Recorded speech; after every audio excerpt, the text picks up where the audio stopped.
Hello, Whovians. It's your old pal Lopez with the new Who review, and this time we visit the Pyramids of Mars.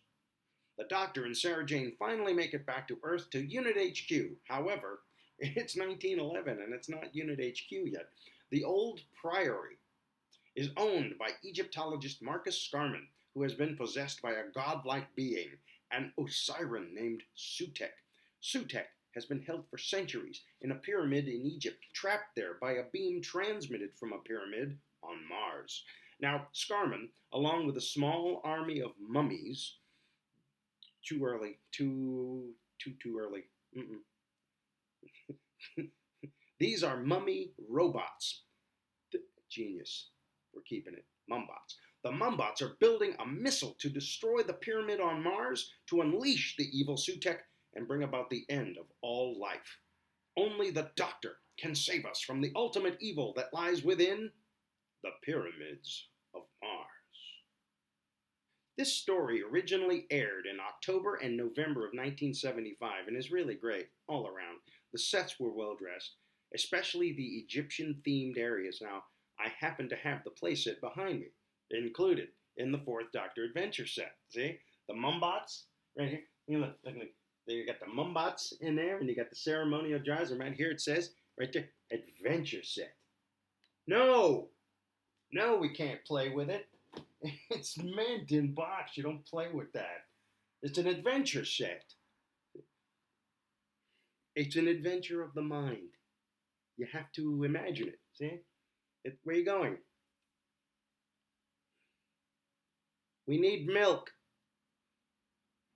The Coptic jars in the show were really cool and detailed, and the Doctor removed some inner works, also intricate. I liked the smoking effects when Sutekh/Scarman walked. Smoke rose from his footprints, and then again when he strangles Namine, well played here by Peter Mayock, smoke comes up from his hands. They have to solve puzzles to get into the pyramid, and then puzzles to continue on the journey, which is like every video game I've ever played. I love puzzles. And the Doctor uses his scarf as sort of a slide rule calculator to solve some of them. Bernard Archard was Marcus Scarman, and he was really good in the role. He reminds me of Peter Cushing. And there's a neat little parallel here, I guess. There's a scene neatly done where Clements shoots Scarman, and it was filmed in reverse, so all the smoke effects go back. And then he steps towards the window. It was neatly done. And the comparison with Peter Cushing here is that Peter Cushing did a really long and involved scene in reverse in the movie Top Secret with Val Kilmer. Very funny. Scarman's brother Lawrence, very well played here by Michael Sheard. And he has a nice bit on the TARDIS where he's just a child in wonder. And it's very nice. He really did a good job there.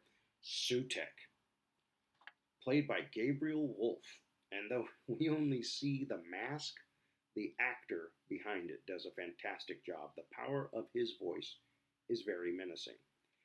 I could not help, however, making the comparison of Sutekh's mask with Man Ray from SpongeBob. Fight me. There is a scene where the Doctor takes Sarah into the future, all the way to 1980, to show her what would happen if they did nothing to stop Sutekh. It reminded me of another Sarah, Sarah Connor, and her dream in Terminator 2. Speaking of the Terminator, one of the Mumbots gets unwrapped, and the crude underframe could be a precursor, I guess, to the metal alloy Terminator skeleton? I don't know. The Doctor and Sarah Jane have a really nice timed entrance. They see the Mumbot spin and exit before the Mumbot turns to see them. It's very cool. We learn a lot in this episode. For instance, the exact location in the universe, at that time anyway, of Gallifrey when Sutekh interrogates the Doctor.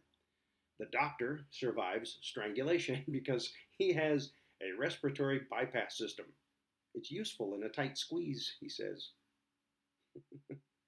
One of the puzzles was the old one guard tells the truth and one guard lies puzzle. And it had two gold-plated Mumbots. Ooh, hey, you're back, and you got the milk. Excellent. Would you pour me a glass?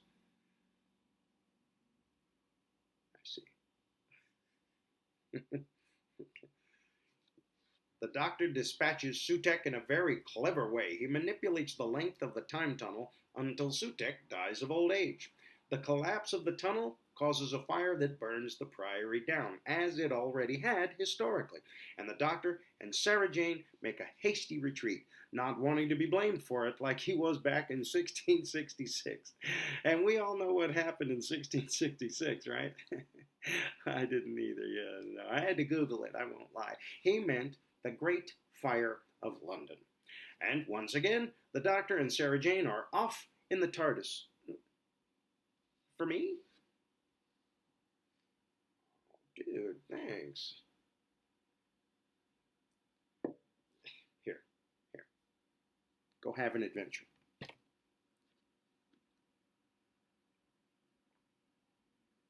Oh, that's good. See you in time.